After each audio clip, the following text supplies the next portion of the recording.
नमस्कार विद्यार्थी मित्रांनो, मी सीमा तुमचे सरस्वती गुरुकुल चॅनलवरती स्वागत करत आहे।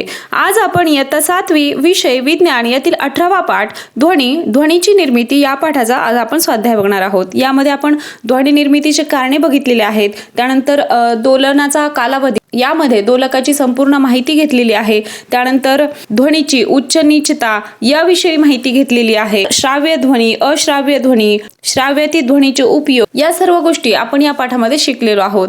तर आता बघूयात या पाठाचा स्वाध्याय। त्यापूर्वी या पाठामध्ये काही महत्त्वाचे प्रश्न आलेले आहेत ते पाहूयात आणि त्यानंतर स्वाध्यायाला सुरुवात करूया।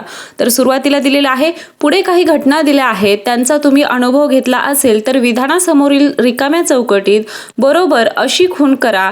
जर त्या घटनेचा अनुभव घेतला नसेल तर चूक अशी खूण करा।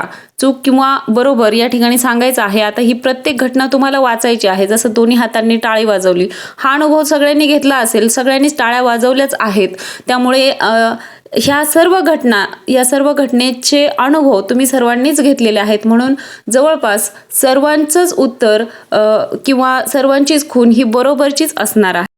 एखादे संगीत वाद्य वाजवले असेल, फटाका फोडला असेल, बंद दरवाजावर हाताने वाजवले असेल, पेनच्या टोपणाच्या साहाय्याने शिट्टी वाजवली असेल, मोबाईल वाजत असताना त्यावर हात ठेवला असेल, घंटेचा टोल दिला आणि नाद निर्माण झाला, अशा प्रकारे हे सर्व तुम्ही अनुभव घेतलेच असतील। तर या सर्व घटनांमध्ये ध्वनी निर्माण होतो हे आपल्याला त्यांना सांगायचं आहे। हे कंपने हवेतील रेणूंना मिळतात व एका रेणूतून दुसऱ्या रेणूकडे असा प्रवास करीत आपल्या कानांपर्यंत पोहोचतात आणि आपणास त्या ध्वनीचे ज्ञान होते। फक्त ही गोष्ट समजून सांगण्यासाठी आपल्याला ही उदाहरणे दिलेली आहेत। दुसरा प्रश्न पाहूयात, पट्टी टेबलावर कशीही ठेवली तर ध्वनी निर्माण होईल का? तर उत्तर पाहूयात, पट्टी टेबलावर कशीही ठेवून ध्वनी निर्माण होत नाही। प्लॅस्टिकची एक मोजपट्टी टेबलावर अशी ठेवली की तिचे एक टोक टेबलावर राहील आणि दुसरे टोक टेबलाच्या बाहेर असेल। टेबलावरील एक टोक एका हाताने घट्ट ठेवले आणि दुसऱ्या हाताने पट्टीचे टेबलाबाहेरील टोक खालच्या दिशेने ठराविक अंतर दाबून सोडून दिले असता त्या पट्टीत कंपने निर्माण होतात आणि ध्वनी निर्माण होतो।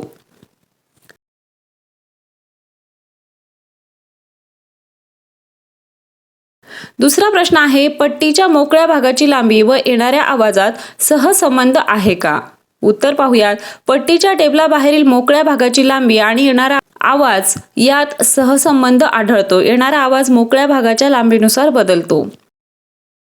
तिसरा प्रश्न आहे, जर टेबलाबाहेर 25 सेंटीमीटर अशा स्थितीत पट्टी ठेवली व छेडली तर आवाज येतो का? जर आवाज येत नसेल तर त्याचे कारण शोधा। उत्तर पाहूयात, जर टेबलाबाहेर 25 सेंटीमीटर अशा स्थितीत पट्टी ठेवली व छेडली तर त्यावेळी आवाज येणार नाही, कारण त्यावेळी कंपनांची वारंवारिता ही फार कमी असेल। आपण ठराविक वारंवारितेचेच ध्वनी ऐकू शकतो।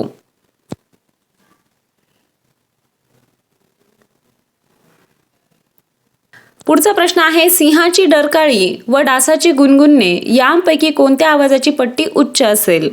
उत्तर पाहूयात, सिंहाची डरकाळी मोठ्या आवाजाची म्हणजेच अधिक तीव्र पण खालच्या पट्टीची किंवा नीचतम पट्टीची असेल आणि डासाचे गुणगुणणे हे लहान आवाजाचे, कमी तीव्र आणि सिंहाच्या डरकाळीपेक्षा उच्च पट्टीतील असेल।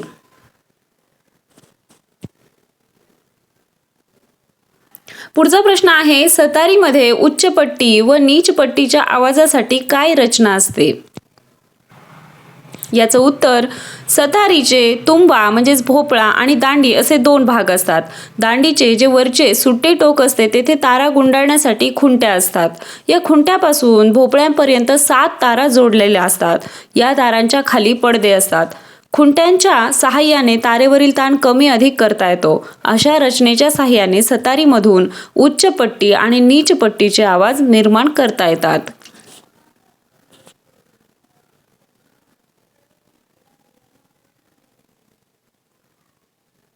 पुढचा प्रश्न आहे, तुमच्या वर्गात 2च मुले परस्परांसोबत बोलत असतील तर आणि सर्वच मुले एकमेकांसोबत एकाच वेळी बोलत असतील तर काय फरक जाणवेल?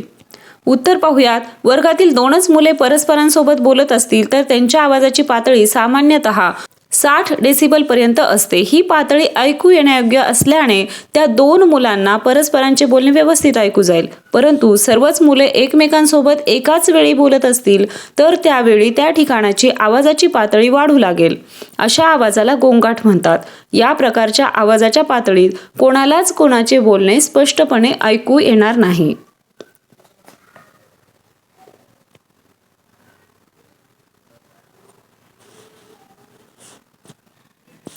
आतापर्यंत आपण पाठात आलेले प्रश्न व त्यांची उत्तरे पाहिली. आता स्वाध्यायाला सुरुवात करूया. यामध्ये प्रश्न पहिला आहे, रिकाम्या जागी योग्य शब्द लिहा. त्यामध्ये कोणत्याही वस्तूच्या लयबद्ध रिकामी जागा ध्वनी निर्माण होतो. तर रिकाम्या जागी कोणता शब्द येईल? कंपनामुळे. दुसरा आहे ध्वनीची वारंवारिता रिकाम्या जागामध्ये मोजतात. कशामध्ये मोजतात? त्याचं मापन कशामध्ये केलं जातं? हर्ट्झमध्ये. ध्वनीचा रिकामी जागा कमी झाल्यास त्याचा आवाजही कमी होतो. तर रिकाम्या जागी योग्य शब्द येईल आयाम.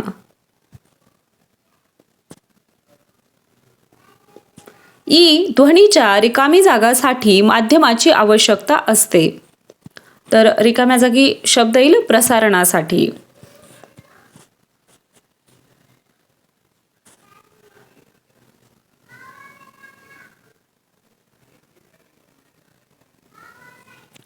दुसरा प्रश्न आहे, योग्य जोड्या जुळवा.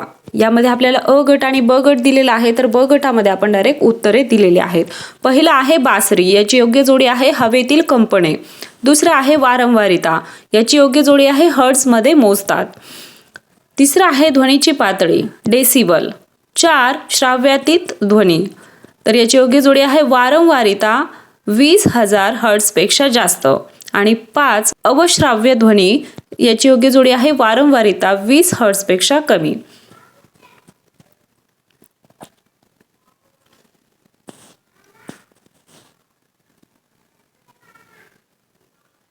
आता तिसरा प्रश्न आहे, शास्त्रीय कारणे लिहा. त्यामध्ये जुन्या काळी रेल्वे कधी येईल हे पाहण्यासाठी रेल्वेच्या रुळांना कान लावून अंदाज घेत असत. तर याचं शास्त्रीय कारण लिहायचं आहे. कारण 1 रेल्वेगाडी रुळांवरून धावताना तिच्या चाकांचे रुळांवर जोरात आघात होतात आणि घर्षण होते. 2 या आघात आणि घर्षणामुळे रुळात कंपने निर्माण होऊन ध्वनी निर्माण होतो. 3 या ध्वनीच्या कंपनांचे प्रसारण रूळ या स्थायूरूप माध्यमातून दूरपर्यंत होते. म्हणजेच या रुळातून ध्वनी दूरपर्यंत प्रवास करतो.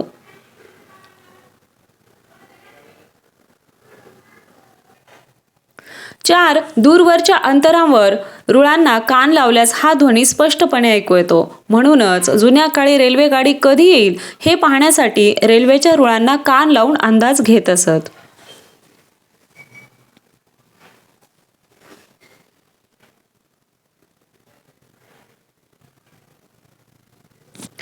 पुढचा प्रश्न आहे, तबला व सतार यांपासून निर्माण होणारा ध्वनी वेगवेगळा असतो. तर याचं कारण पाहूयात.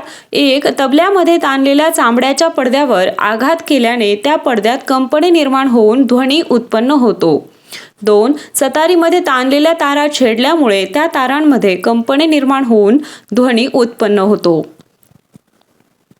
3 अशा रीतीने कंपायमान होणाऱ्या वस्तू वेगवेगळ्या असल्याने निर्माण होणाऱ्या कंपनांची वारंवारिता आणि उच्च नीचता वेगवेगळी असते. म्हणून तबला व सतार यांपासून निर्माण होणारा ध्वनी वेगवेगळा असतो.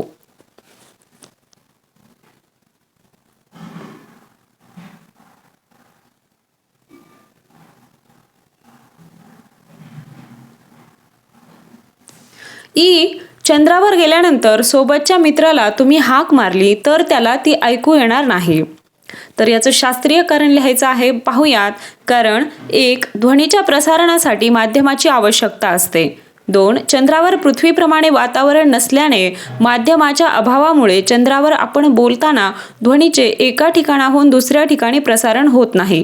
म्हणूनच चंद्रावर गेल्यानंतर सोबतच्या मित्राला हाक मारली तर ती त्याला ऐकू जाणार नाही.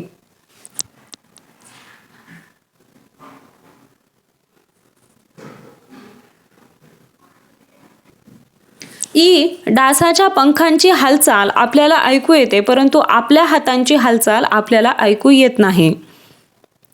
तर याचं कारण काय असेल?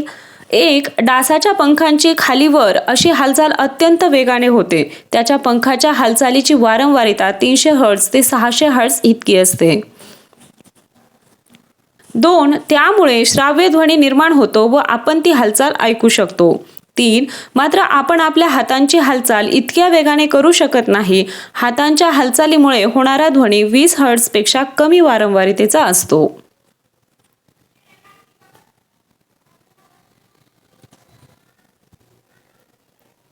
4. असा अवश्राव्य ध्वनी आपण ऐकू शकत नाही, म्हणून आपल्या हातांची हालचाल आपल्याला ऐकू येत नाही.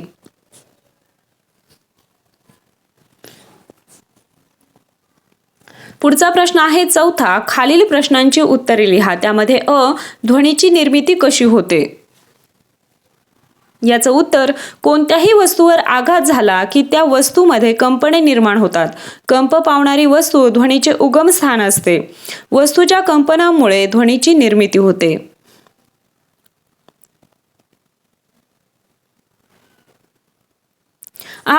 ध्वनीची तीव्रता कशावर अवलंबून असते? याचं उत्तर, ध्वनीची तीव्रता पुढील गोष्टीवर अवलंबून असते. त्यामध्ये 1. ध्वनीच्या कंपनांचा आयाम. ध्वनीची तीव्रता ही ध्वनीच्या कंपनांच्या आयामाच्या वर्गाच्या प्रमाणात असते. 2. ध्वनीच्या कंपनांची वारंवारिता. वारंवारिता जास्त असेल तर ध्वनीची तीव्रता जास्त असते. 3. ध्वनीच्या उगमस्थानापासूनचे अंतर. ऐकणाऱ्याचे ध्वनीच्या उगमस्थानापासूनचे अंतर कमी असेल तर ध्वनीची तीव्रता अधिक जाणवते.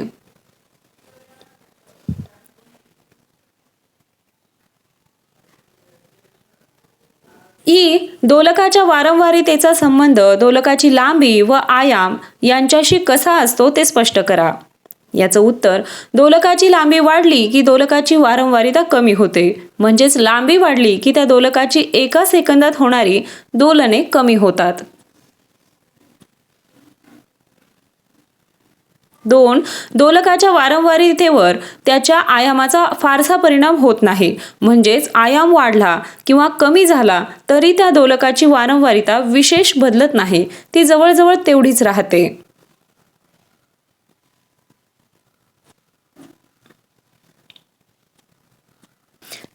ताणून बसवलेल्या तारेतून निर्माण होणाऱ्या ध्वनीची उच्च नीचता कोणत्या 2 मार्गांनी बदलता येते ते स्पष्ट करा. उत्तर आहे 1. तारेचा ताण वाढवला की वारंवारिता वाढते आणि निर्माण होणारा ध्वनी उच्चतम असतो.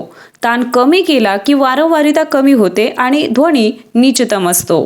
2. तारेची लांबी कमी केली की वारंवारिता वाढते, त्यामुळे निर्माण होणारा ध्वनी उच्चतम असतो.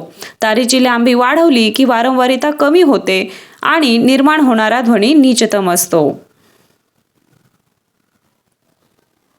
आलं लक्षात? आशा आहे तुम्हाला सर्व प्रश्नांची उत्तरे समजली असतील. आपल्या चॅनलवरती सर्व विषयांच्या स्वाध्यायाचे व्हिडिओ अपलोड झालेले आहेत. त्यासोबतच विविध विषयांची भाषणे, निबंध लेखन, पत्रलेखन यांचे देखील व्हिडिओ अपलोड झालेले आहेत. तेही तुम्ही नक्की चेक करा. व्हिडिओ कसा वाटला ते कमेंट करून नक्की सांगा. व्हिडिओ आवडला असेल तर व्हिडिओला लाईक करा, तुमच्या मित्रांना हा व्हिडिओ शेअर करा आणि सर्वात महत्त्वाचं म्हणजे चॅनलला सबस्क्राईब करा. भेटूया पुढच्या एका नवीन व्हिडिओमध्ये. तोपर्यंत धन्यवाद.